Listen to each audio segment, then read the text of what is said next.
Okay, this material is somewhat awkwardly titled on the board as Post-Christian American Religious Experience. Okay? Now, you may come away from this video, and it had occurred to me to just show the video first and just immerse ourselves in it and then see how we react. Okay? However, I think it really helps to set it up somehow, okay? Because it is so unusual. It's not about a particular major world religion, although the Sikhs, S-I-K-H, figure in it significantly as an Eastern experience that is picked up by Western women and men out of the Western culture. But here I go again, getting wound up, and I need to say something about the handouts.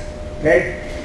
Handout 17, we're basically going to look at questions 16 and 19 and drop 15, 17, and 18. We can drop 15 altogether. 17 and 18 will figure in as important support material to other questions that we'll be looking at. And of course, we'll have today's class. Have a nice weekend. And then Tuesday, I will cover whatever questions I have not. There's a summary video, okay? And that summary video, in a way, is the foundation for questions 20 and 21.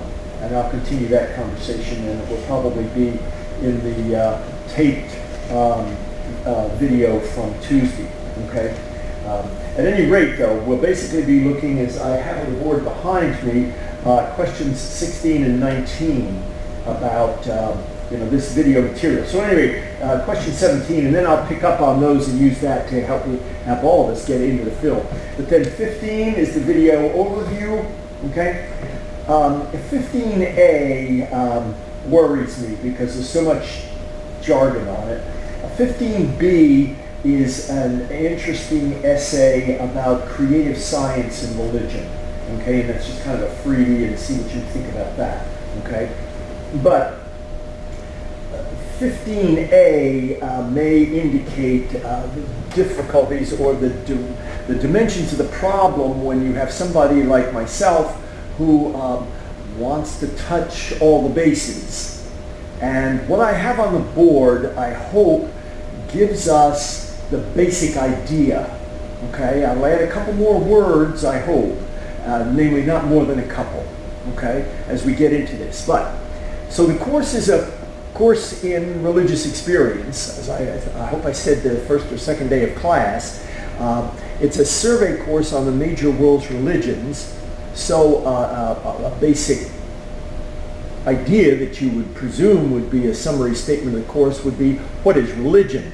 Mm-hmm. And that is indeed. And that's question 2, by the way, on handout 17, which I'll speak to also. Okay, what is religion? But I tried to antagonize you a little bit in the first or second day of class by saying the course is about what is reality.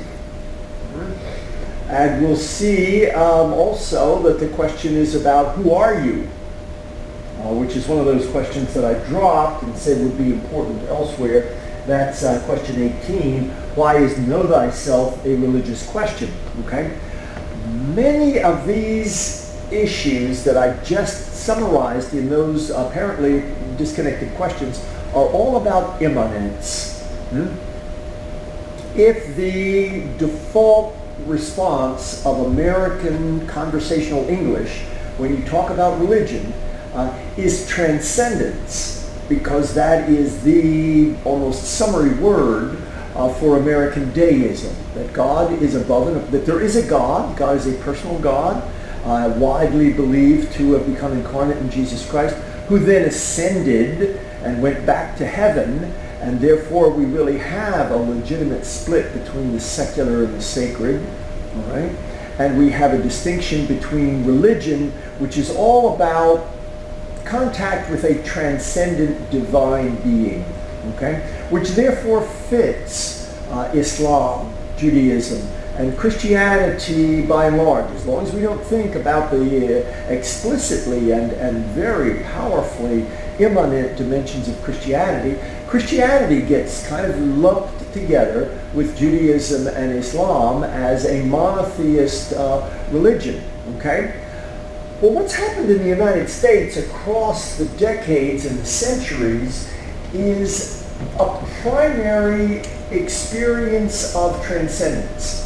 That God is above and apart and separate, and that is the colonial, Northwest European foundation for the Northeast and the Southeast American colonial experience. Okay, now notice that this is emphasizing white European and Northwest Europe.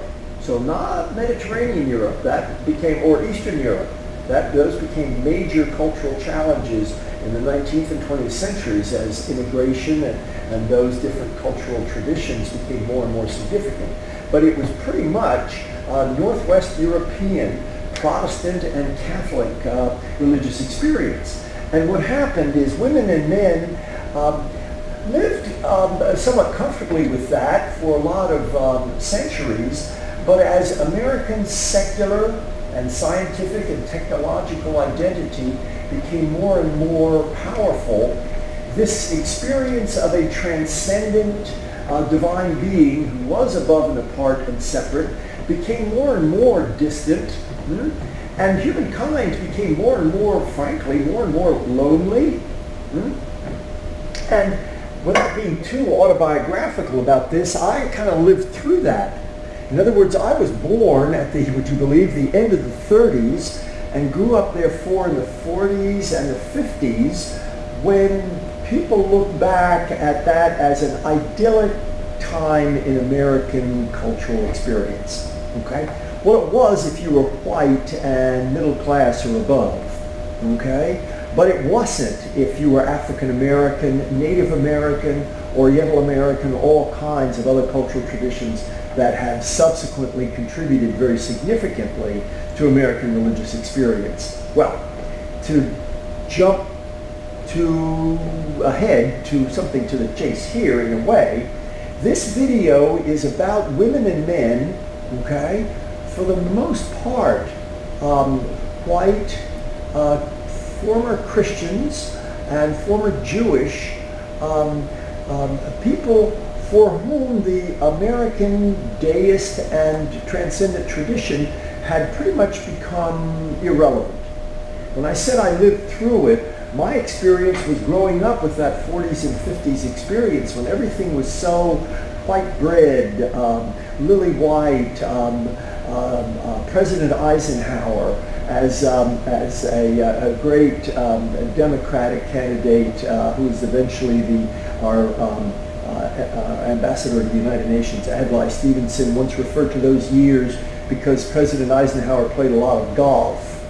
He referred to those years as the fairways, the golf fairways of the mind and of American culture.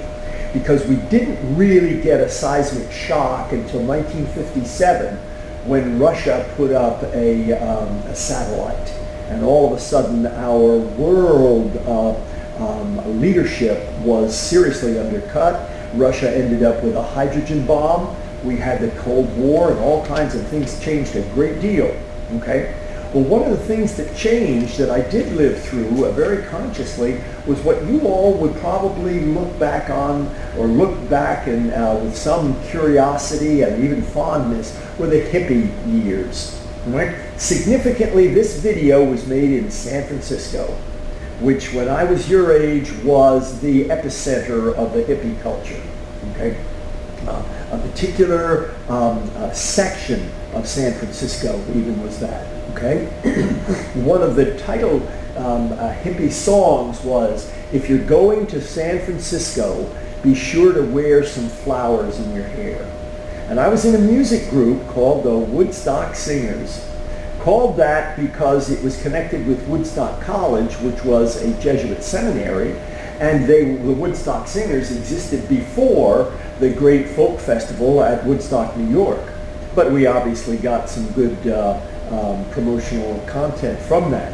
But at any rate, what was going on in those years was the emergence of folk music. You know, when I grew up, and the history of American popular music is even an example of it. When I was in high school, the music was what we would probably now call pop. It wasn't even soft rock. Namely, Broadway musical songs became the popular songs that were played at proms that I went to. Okay, and my high school senior prom, junior prom, and whatever else, many of the songs were Broadway songs. And there wasn't any black music really until 1954, 1955, and then all of a sudden you had rhythm and blues and the explosion of Elvis Presley in 1956. And was that scandalous? Where I'm going with this is the fact that there was an enormous broadening of American culture that happened beginning with the 60s. In the late 50s, you had an outfit called a disparate group of counterculture people called the Beatniks. If you've ever heard of the kind of interesting and ultimately autobiographical novel On the Road, Jack Kerouac, and various things that were predecessors to the Beatnik. These were the Beatniks, who were the predecessors of the hippies. And then in the 50s in the 60s, which is why I mentioned popular music, there was the explosion of folk music. And folk music all of a sudden was about conscience. I mean, the title song, very probably, of the early to mid-60s was Bob Dylan's Blowin' in the Wind. And what was blowing in the wind was nuclear fallout, civil rights, the emergence of the Vietnam War, a tremendous amount of cultural upheaval. Okay? So what's in this video is a reflection on American cultural religious experience during and on the far side of that upheaval. What did women and men look to when Christianity and Judaism were no longer credible? What did they look to? Now, when I introduce this periodically to a large class of day college students, sometimes what I will do is I'll say, okay, everybody, I mean, you don't have to stop writing, but what I say is, everybody stop writing. Everybody just listen to me for a minute. And I want to kind of put you on the spot, because I want you to think about and be capable of telling me what are the values in your life. I'm not trying to put you on the spot or anything, or start into a moral sermon about how you should think about God more often and be a moral person or whatever else. It's just a kind of a quick fact-finding question. And so you all think about this. What is important in your lives? Okay. Question 2 puts it this way. Well, I'm sorry that the word ultimate is down there, but value. Question 2 on handout 17 says, what is religion? Where do you find ultimate value? Well, in a religiously affiliated college, that's almost a knee-jerk reaction. Where do you find ultimate value? Okay, God, heaven, blah, blah.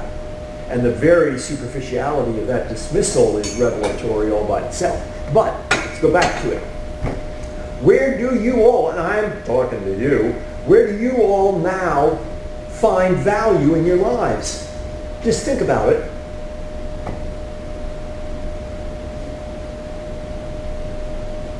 I'll wing a few possibilities. Your families? God forbid that I be too narrowly academic about this, but your major, which implies your future, which implies careers. Okay, what are you going to do with your life? Okay, important people, friends. Okay, notice how it's all immanent. Gotcha. Okay, it's all immanent for the most part. Now, it may be transcendent in a deeper sense that it is beyond you. It's more than you. It's above and apart from you because it's your future that you're reaching out to, whatever. But it's all recognizable as immanent. This film is profoundly immanent, about immanent values. There's almost nothing in this film about religious transcendence or divine transcendence or the existence of God. Okay? It mentions God by way of reference, conversational reference. But the film is about what is important in women and men's lives now that has begun to assume the locale of religious commitment. In other words, if people get and think about that now, about perhaps friends of yours or American culture generally, if you remove Christianity and Judaism from the United States, what do you have? And that's not meant to be a setup for, World War III or gross immorality or whatever else. It's just meant to say, okay, everybody, everything's going to stay the same, okay? But there is no Christianity and no Judaism. Where do you turn? Well, you could turn to the East, and maybe you've had thoughts about that, about Buddhism and Hinduism and stuff like that. And we know people. I knew somebody well here in Mobile who grew up Greek Orthodox. She defines herself as Buddhist because the Greek Orthodox tradition just didn't mean anything to her. When I was leaving Fordham, okay, there was an Irish Catholic New Yorker whom I knew somewhat well who was graduating. And my last conversation with him on the phone, he was joining a Zen monastery. Okay? This is sort of what's going on in this video. But also the other issue is, and let me put this to you, okay? The film is about you, it's about American religion, and it's about American culture, because it's all about how are you bridging, how are you connecting the yin and the yang in your life? How are you connecting the yin and yang in religious experience in your life? How is American religion a yin and a yang? How is American culture a yin and a yang? So, a very important visual symbol in this video is bridges, okay? And because it was filmed in San Francisco, hey, the Golden Gate Bridge, there's also a really big bridge that goes across to Oakland, okay, from San Francisco. And there are bridges all around the place that go across San Francisco Bay and elsewhere, okay? Can you bridge, okay, huge metaphor, can you bridge these major dimensions of your life? I started to say disconnects, and they may be major disconnects in your life. In other words, how do you put together science, technology, physical dimensions of reality, and spirituality, religion? Okay? Question 9, which you don't need to look at right now, okay, and the material from the video that supports it, is all about wholeness. So it never talks about salvation and going to heaven, but it talks about how will you and I be centered human beings?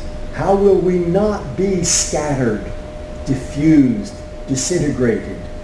Which is a very imminent way of talking about salvation. I mean, you might understand salvation about dying and going to heaven, okay, all well and good, but salvation in a way, in that old-fashioned verbalization about dying and going to heaven, it might be that you die and go to heaven because you have lived a life of integrity. Okay, I'm playing games with the word integrity. Your life is integrated. Your life is not disintegrated. And the challenge of this video is, what about American culture that is indeed disintegrated? Have we not integrated science, physical health, and all that sort of stuff, and religious depth?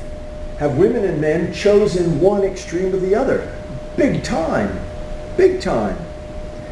We haven't had, and correct me if you can think of some place that contradicts what I'm about to say, we have not recently had a major disaster. If you all would stop, I mean literally, and think about this.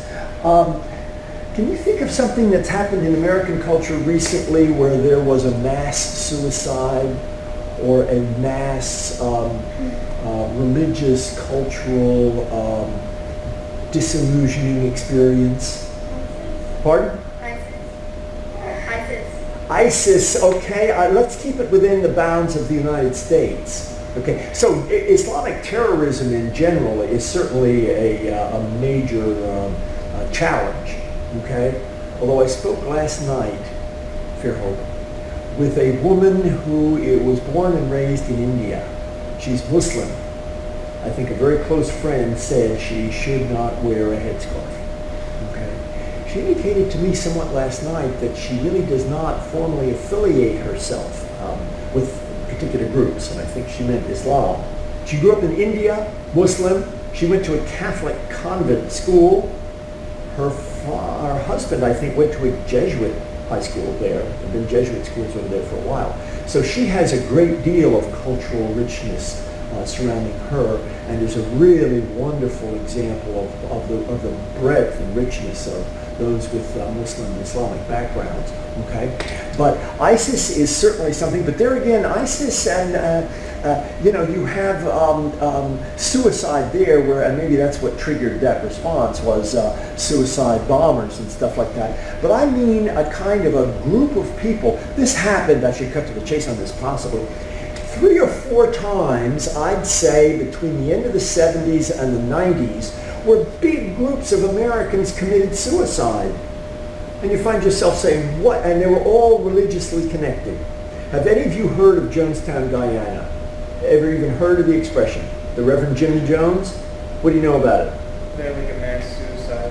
They're like poisoned. A bunch of people have been killed. It was basically a cult. Cults were another big deal in the 1960s. When I was talking about American culture and what have you, there were that's when they forbade fundraising in American airports and bus stations and train stations, because you had the Hare Krishnas, which were people, Americans, almost without exception, Americans who had converted to Hinduism and were devotees of Krishna and did fundraising and dancing and praying and bells and what have you in American travel hubs and what have you. Okay, so there were various kinds of cults, and they had some weird things that happened in the United States when people would join a cult and would be very much taken up by it, and they would have what they called marathon deprogramming. Namely, they would invade this cult, or whatever, physically and perhaps criminally, and kidnap the daughter, son, brother, sister, mother, father, whoever, who had sucked in all of this craziness, and have a massive psychological, psychiatric work done on this person. Well, anyway, where I'm going with this is Jonestown, Guyana had this phenomenally charismatic guy named Jim Jones. Okay, and he tried to create a community of enormous religious integrity, and because of his charismatic drawing power, he really strongly affected people who were in many cases without the psychological resources to resist him or confront him or have any familiarity, enough sophisticated familiarity with Christianity to resist him. He started off in Indianapolis. Do you remember that in the beginning of the video on Protestantism, it was called the Baptist Temple? Okay? His outfit was called the People's Temple, and it was in Indianapolis. They went to California. One would think that would not, I guess because of its extremely conservative dimensions of California, as well as liberal, as we will see in San Francisco. But at any rate, that wasn't good enough, so he went to the northern coast of what is now Guyana. Okay, it was once a colony called British Guyana, and he had a community literally out in the jungle that was creating a very conservative Christian society called Jonestown. 900 people. Okay?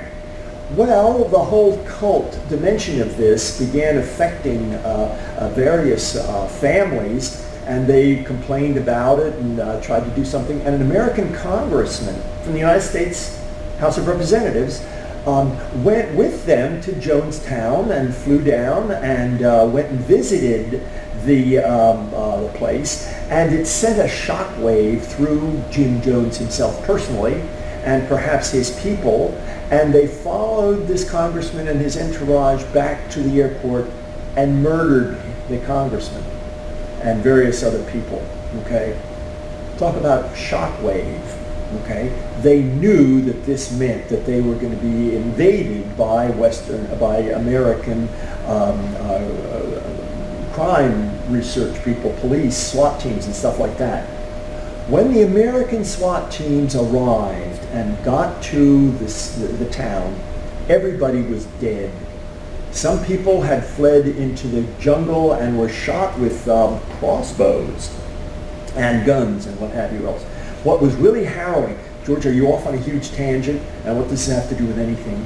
It has to do with the American disconnect from traditional Christianity and Judaism. The cult developments, especially among people who were searching for something that is a post-Christian, credible American religious experience. Basically, Jim Jones was able to persuade these people that the way to, metaphor, cross the Jordan was to drink cyanide. So when our rescue team, or whatever you want to call them, arrived, they found rows of people recently dead. Rows of people who had taken cups of grape juice laced, or grape Kool-Aid laced with cyanide, and gave it to their children, lay their children down and told them they would be with Jesus shortly, okay? Drank it themselves and lay down, and there were 850 of them, okay? Okay, so that was the most stunning. There was another one they found someplace in Southern California, like around San Diego, where a group of people were going to catch a ride on a passing comet. And the males had all for the most part, had castrated themselves. And when the investigators arrived, they found all the bodies in bunk beds in blue jumpsuits, dead, because they were going to die and then be on this comet, okay? And you may have heard of Waco, Texas, where most of the people were killed. I don't think many of them committed suicide. But why am I making an issue out of this? That in the United States, there has been an enormous cultural upheaval once your average rank and file Americans have left mainline Christianity and Judaism behind. And that's the backdrop for this film, in a way. These are women and men. So when I asked you what's important in your life, okay, where are the values of your lives? What you're going to see in this film is women and men searching or living out a value experience, okay? Now, another example of it that I had, I guess probably in the 70s sometime, is I knew somebody who was a brilliant Jesuit seminarian. He left the Jesuits, and I knew some people that were in touch with him, and I said, was he still a Catholic? No. Was he a Christian? No. This is really going to fit this film. He was no longer a Jesuit. He was no longer a Catholic. He was no longer a Christian. So I said, well, what does he believe in? And somebody said to me, without being an ironic put down, they said, I think he believes in the earth. Okay, what do you do with that? That's why I have the word environmentalism down here, and the earth, okay? I have this phrase, the history of consciousness. Ashley, you said you were in Santa Cruz? You were from Santa Cruz? I knew somebody well who had been Catholic, who had a doctorate in Catholic theology, who taught at UCal Santa Cruz, but they didn't have a philosophy department. They didn't have a theology department. What they had was a history of consciousness. Like, wow, man, that's really groovy. Okay? Santa Cruz. Pardon? Santa Cruz is like a hippie place, though. Santa Cruz is. Yeah, and that's what I've heard, that it is kind of the fine arts campus of the University of California. Okay, and that's why he would have been part of that, and he was a fascinating guy to be in. I used to see him once a year at conferences and be in touch with him, and I was on a steering committee with him for a particular working group in the American Academy of Religion. But at any rate, I'm bringing this up because all of this captures, I hope, the culture of what's going on in this video, and if this is, in any way a reflection on women and men, people your ages who have, they're not Christian anymore, or sort of. When my family used to watch Oprah a lot, you used to hear this, and maybe you've heard this from some of your friends, or you've even said it yourself. You're not religious, but you're spiritual. That's what's going on here, okay? Namely, with the women and men who are doing the searching. Now, there are some people who are hard-nosed Well, I shouldn't say that because they're pretty creative too. But they are heavyweight scientists. We're going to see that aspect of this culture and of American society. And others who are, as the video says in looking at them, there's a big difference between California, the land of the linear accelerator, which we're going to see at Stanford, the land of orange juice and the linear accelerator, and the land of, it says, people who are, well, the hippies, the religious hippies is what they would be, who are, that it's no longer California, the land of the linear accelerator and orange juice. It's the land of, it's California land, which is part of a raw hunger for transcendence, a hunger to replace what has been rejected. And institutional religion has been pretty much rejected. So, I guess I risk being politically incorrect in here for the sake of clarity, okay? But some of the stuff that you're going to see, you're liable to say, Gilmore, this stuff is really flaky, okay? Is it superficial? Is it flaky? Early along in the video, you're going to hear an insightful commentator on this counterculture say more or less precisely what I'm about to say. It's one thing to mock the many inadequate manifestations of the contemporary search for value in religion. It's one thing to mock the many inadequate manifestations. It's another thing to mock the need. Women and men are looking for something that is credible. And not only that, something that is down to earth, that is accessible, okay? That is experienced. That is not just, as they'll say in the film, doctrines and creeds and pamphlets and stuff like that, but something, and that, this commentator says, one of the reasons that the West has turned east is because Eastern religions are immanent and in many ways profoundly experiential. People experience yoga. People experience, contemplation and meditation and what seems to be the soul of Buddhism and Hinduism.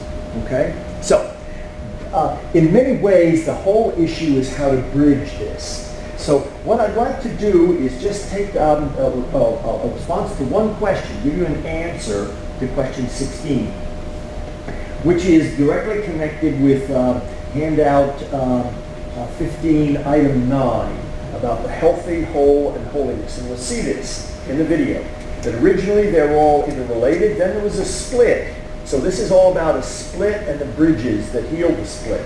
Okay? That the holy was about God and health was about not feeling poorly. But there's a desire to recognize the split and heal it so that health can be about wholeness and holiness can be about wholeness and the health can be holy and vice versa. Okay? Which is profoundly Taoist. So the question, as you have it on handout 17, is 3 English words may derive from the same root, whole, holy, and healthy. How might they all interrelate in an integrated religious experience? They are profoundly about immanence. So a great deal of this video is about the significance of immanence without denying transcendence. Okay, but what is the integrated religious experience? Okay, it is centering one's self. Okay, integrating one's life, being women and men who are utterly comfortable in a technological and highly scientific society, and yet women of religious depth, okay, and inclusiveness. So the next sentence, you need to add a couple of words to page 7, handout 17. You may want to add a couple of words deliberately onto the page. How about the opinion that puritanical religion might just as well be seen as blasting you open and calling you to serious bodily penitence? Namely, there's a certain amount of conservative, especially puritanical and Reformed Protestant, or the Catholic responses to the same type of experience, that would consider this videotape to be purely and simply pagan. Today's videotape is a sad representation of American post-Christian paganism, that people have abandoned institutional religion and they're searching, and California seems to be the absolute catalyst and point of departure for flaky religious experience, right? Which is a put down, okay? And we'll see that confronted in the video, okay? Okay, well, you know me, I'll start getting too verbal and carrying on, although that's my stock in trade. How would you like to respond to that film? I kind of had at least something of a feeling that I hope I didn't overtalk it and that I set it up enough so that you might be kind of ready for what the film was about. Responses? Two areas. The film itself, any area that you'd like. The film itself and what it implies, but also if you all have any insights about how it ought to be introduced. For me, Yes, it's Henry? kind of Excuse me? For me, it's kind of a reflection of some of the religions we have studied. It's a reflection of the religions you study. Yeah. Right, they're taking. And I really like the way, what is it, like West meets East. Yes. I really like that. Well, like the Sikhs especially. Yeah. And Who then, are there was the one guy who was studying like the kind of like muscle movements or like. oh yes, the what do you call that machine? Feedback. Yeah. And he said he started out doing like zazen. Yes. So for me, he was kind of like A concrete example of He's it. kind of like absorbing the other religions and reflecting. And decided, but he embodied it. Okay, he was an MD. He either was a doctor or he had at least been to medical school and was interested in that material, and that the biofeedback machine allowed him to see. This is both a remark about space, but it's more a remark about psychology. The machine allowed him to see where somebody was, you know, and how tense you are, and whether you can just relax. And he said that thing that all of the meditative traditions begin with a stilling, a calm, and then once you've attained that, then where you go. And then he says after that, then the major religious traditions kick in. But others of you, particular things that you were wondered about or would think that I should have anticipated it for you, told you to watch for this or watch for that? Usually I say something about the theoretical physics. I kind of warn people that the theoretical physics is liable to be a little bit heavy. Okay, Fritjof Capra, I brought one of his books in here, and we'll talk about that for a minute. But then the physics professor who's chairman of physics at Berkeley, UCal Berkeley, and as Ronald Ayer said, one of the high priests of contemporary science. And you notice they use that expression there periodically, the religion of science. You know, if people have rejected traditional Christianity or Judaism and they've bought into the religion of science, but then they're recognizing that science itself is in a process of radical transformation. So, one more chance for you all to say something, ask about something. Okay, let me show you Fritjof Capra's book. As a classic, even the title is West Meets East. The title of the book is The Tao of Physics. Okay? So physics being science, technology, what have you, and the Tao being probably perceivable as the right-hand side, and yet if it's really Taoism, it's supposed to be a balance. Okay? So what he has is this extended conversation about, let me give you some of his chapter headings. And he mentions Jeffrey Chew in his dedication that's in here. And he also mentions Alan Watts, who is an important commentator. He was an Episcopal priest in the 50s, and he wrote one of the first books on Zen called The Way of Zen. But at any rate, the way of physics, so he's talking about physics. And then the way of Eastern mysticism, Hinduism, Buddhism, Chinese thought, Taoism, and Zen. And then the parallels, okay, or the bridges. The unity of all things, space-time, a dynamic universe, the cosmic dance, okay? Now, what he has, and this I understand from the physics people is a little outdated, what I'm showing you now are things that would come from that linear accelerator that we saw at Stanford University. Namely, what they do is they have particles hurtling down that 2-mile thing and then smashing into targets, and you would see when it smashes into a particular target, namely molecules of, I don't know, oxygen, or maybe they would take very simple ones like hydrogen or whatever else. What happens is you get subatomic particles. Things break off in various ways. Well, let me pull you up from your notes for a second and show you something kind of spectacular that happened. They were taking pictures and running experiments perfectly normally in various ways, and what happened was a cosmic ray from outer space hit the chamber just when they were taking a picture, okay?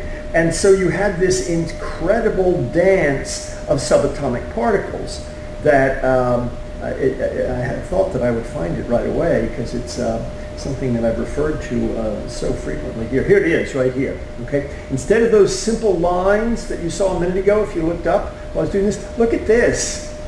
This is what happened when an unanticipated cosmic particle hit the chamber just when they were taking a photograph. And is this metaphor? Is this the dance of life?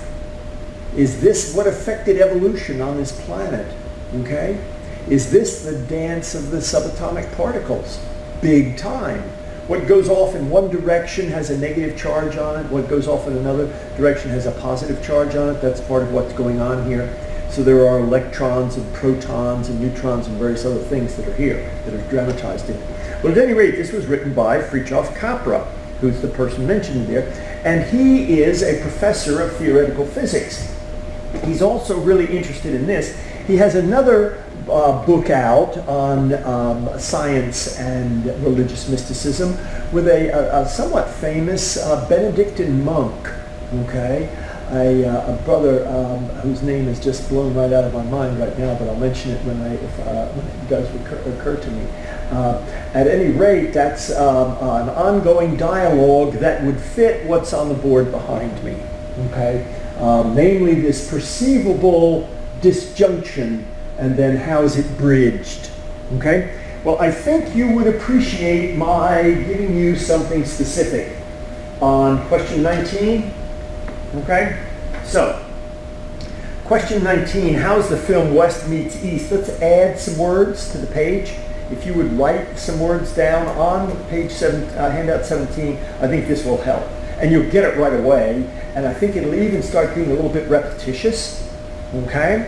How is the film West Meets East about A, the Western transcendence-oriented religions' adoption of Eastern immanence-oriented religions? So you can type that in, those of you who are putting these on your computers, or just write it down, okay?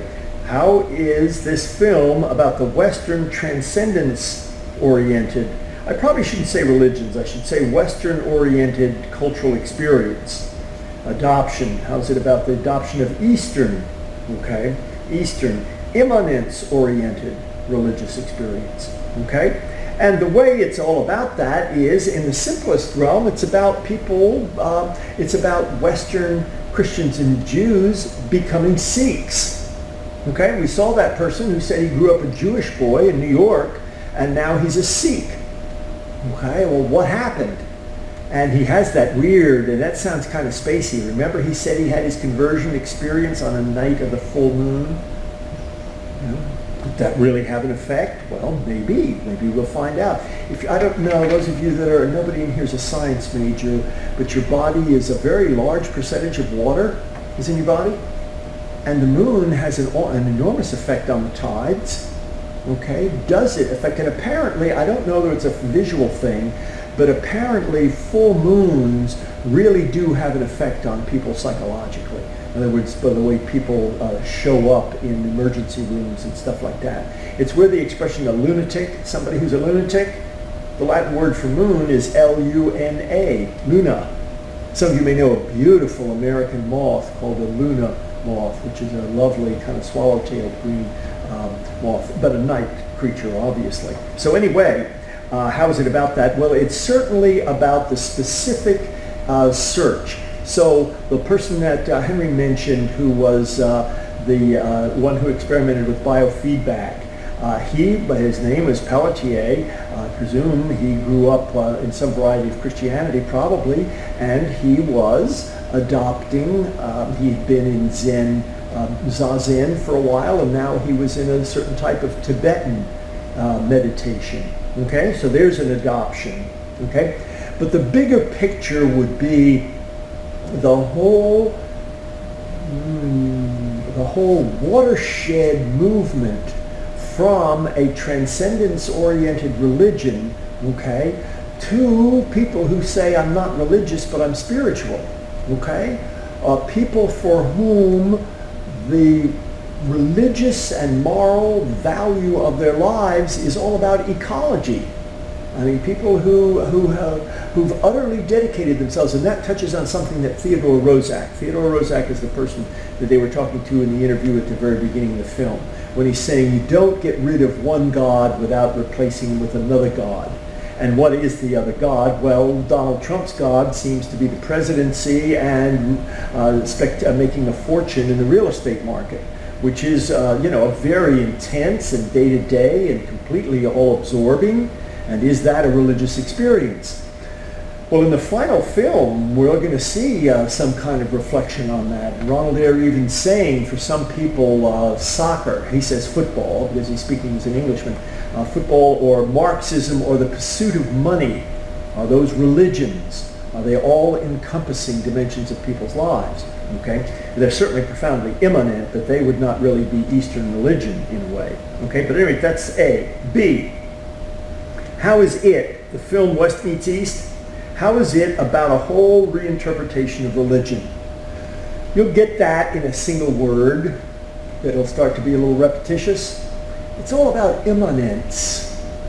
For the average women and men in this class, okay, their religious experience has been an experience of transcendence, of traditional Christianity or Judaism, that God is above and apart and separate.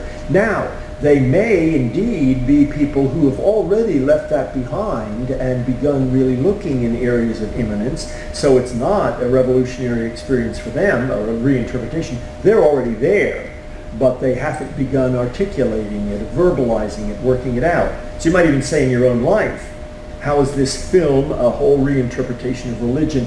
It is rooting religion in immanent value experience. It's recognizing the incredibly important things. So when I asked you, an hour or so ago, what's important in your life? And you kind of thought about it. And then I suggested your family, your friends, your major, which sounds like I'm trivializing it, but by your major I mean your future, your career, who you understand yourself to be, or perhaps more morally, what contribution you want to make to the world. Because the college in its mission statements talks about men and women for others, mind, body, and spirit, and the idealism of the college. Father Lucy has a nice line that's kind of a mantra. Spring Hill College is not a college with a mission, okay? Spring Hill College is a mission with a college that happens to have a college. Namely, it is a whole moral commitment to American culture that is focused in an institutional structure called a college, okay? And that fits in with American cultural experience of colleges and universities and educational programs, but the deeper and fuller reality is to be an embodiment of 21st century Jesuit spirituality. Okay? So then the final component of question 19, where does mystery belong?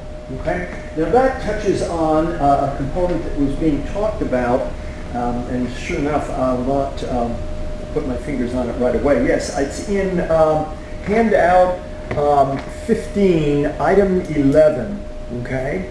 And I'm reading that. The experiments, all of these experiments, some of which are perhaps kind of flaky, but some of which are richly rooted to regain the human quality of life, achieve a human scale, and then he says, do your own healing, do your own building. So to be able to integrate things, and to be able to integrate, it's necessary to demystify. We're so dependent on other professionals. We need to get the world down to size and not and to find where the mysteries properly belong, and not in the secular world, not in economics, not in finance. And the summary remark there is we're victims of a misplaced sense of the mysterious. Okay? If your car, you guys, if your car doesn't work, is that a mystery to you? Apropos of what we just read? Is that a mystery to you? Why? Why is it not a mystery? Because you can figure it out, or you can have somebody who's a professional figure it out. It's not a mystery. It's a problem. It's a pain. It's a hassle. But what deserves to be called a mystery? What deserves to be called a mystery? Okay, we're now getting into the depth of it, which is both Western and Eastern. Okay? That the depth of it is, what is mystery? Are you a mystery to yourself? You occasionally, look in the mirror and say, what in the hell is going on? What is my life? Where am I going? What am I doing with it? What's really worthwhile to me? Who am I? Which is the question that won't be asked, but as a support question, question 18, why is know thyself a religious question? Because it's all about immanence. Our point of departure into this reflection from the video on Hinduism, that the statement from Hinduism was that thou art, okay, tattvamasi, that thou art. And of course the response would be, if the statement is that thou art, the question might be, what am I? And the answer in Hinduism is you are level 4, which is know thyself. Know that you are level 4, okay? To know one's own self is to know that you are level 4, and of course that's what Siddhartha woke up to. He woke up to the level 4 reality of his whole being, which the Buddhist tradition refers to as Buddha nature. Okay? He woke up to his Buddha nature, that his Buddha nature was one with everything, which is what level 4 is all about. Okay? And to wake up to that is to begin to embody compassion. Okay? To not only to have compassion, that you are a compassionate person, but that you embody compassion because you are level 4. You are one with everything. Okay? So notice, by the way, how utterly immanent that is. And that is, in the Buddhist and Hindu traditions, that is the absolute center of that statement, to know one's self. And notice how profoundly immanent it is. And for Christians and Westerners, it's not meant to deny a transcendent God or to say that God is exclusively immanent, okay? But it certainly emphasizes immanence, okay? So we're okay with question 19? You all can write some good stuff about that. Okay, now we can drop 15 altogether. So I'll just do a couple others here right now. Question 19, why is know thyself a religious question, really ties in, okay, to both question 19 and question 16. And notice it also ties into question 2, okay? You almost could put a circle around question 18 and draw a two-headed arrow between question 18, know thyself, and then who are you in question 2, because who are you is part of what is religion. But notice it's all about religion as immanence, and not religion as exclusively transcendence, as deism, as American separation and exclusion of the sacred and the secular, excluded from each other. Okay? So religion then is all about, and by the way, I will not ask question 1. Let's run down the page quickly so I can put your mind at ease on that and very quickly just touch on these. I'll do this, of course, on Tuesday also. But we're dropping question 1, okay? I think I'd like to drop question 2. I think there's a lot of rich and valuable material there for other areas, but let's just go down the page quickly, touching on important ways to find this.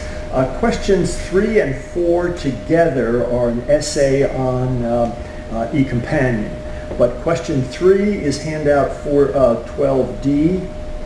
Question 4 is handout 12C. We dropped question 5, but if you just circle the last word in question 5, Holocaust, and then put an arrow up to Elie Wiesel's name in question 3, you get that. Question 6 is handout 13, section D. That's the material from the book. And what in the book fills that out? So the answer to that question is not just a quick 5 sentences. There are numerous pages surrounding that area that are implied by that outline of the Houston Smith textbook. We can drop 7, okay? 8 and 9 are on handout 14E at the bottom of the page. Do remember with question 9 to include the significance of shirk. So it's not just what is a Sufi in terms of a pious person and all the rest of that. Okay. Question 10 is handout 14, part B. It's handout 14E, part A. So also with question 11, except question 11, the last word, icon, is very importantly treated treated on handout 14A1. Question 12 is handout 14, the first section on handout 14, and then 14E, section B, is on Roman Catholicism. Okay, and of course we did all these in the last day or so. Question 13 is, I think, as I mentioned to you, that the best way to get into question 13, the words faith and works are talked about on handout 14C1 at the lower right, for faith and works. But that's also, I think, 14C3. That's that whole historical development from Judaism up to the modern world on the challenge and the problems of the faith works controversy. So 14, when it's talking about faith, it repeats some of what's in question 13. The faith in the Word of God is 14E, section C, okay, on Protestantism. We just went through 15 to 19. Okay, so we dropped 15. We've done 16 and 19 today. 17 and 18 get asked specifically. Okay. Questions 20 and 21 will only be asked together, and you might circle 5 items: religious experience, circle; theology, circle; faith, circle; reason, circle; and moral accountability. Okay. That is handout 16A, okay? No, 16B, okay? Let me make sure that. It's the handout that is on the essay on faith and reason. So that's important enough not to confuse you with that. So let me make sure that I'm not leading you astray on that. No, it's 16A, okay? Which is on reason being central to faith. So, and I'll be doing that with some thoroughness, I hope, on Tuesday. Okay? So that's questions 20 and 21. The only other question we haven't done is question 23. Question 22, 24, and 25 are examples of extra credit questions.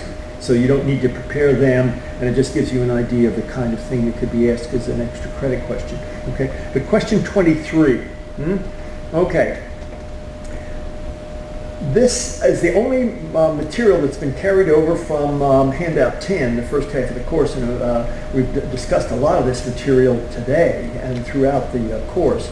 But I think you can deal with this helpfully if you circle immanence at the beginning of the question and monism, pantheism at the end of the question and put a two-headed arrow between the two of them.